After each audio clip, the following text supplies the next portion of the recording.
প্রত্যেকটা মানুষ যেমন একে অন্যজনের থেকে আলাদা বৈশিষ্ট্যের হয়, ঠিক তেমনি এক একজনের জীবনধারা অন্যজনের জীবনধারার থেকে আলাদা হবে, এটাই স্বাভাবিক।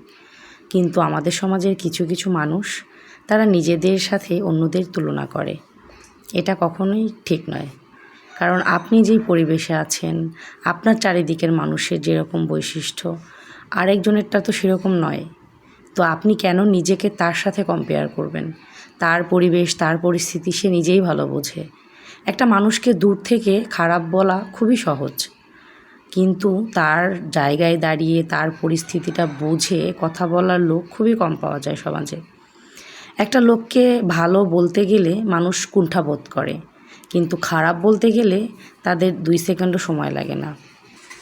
একটা মানুষকে খারাপ বলার অধিকার আপনার আছে কি নেই, তাকে নিয়ে সমালোচনা করার কতটুকু অধিকার আপনি ধারণ করেন, এগুলো আসলে শিক্ষার অভাব।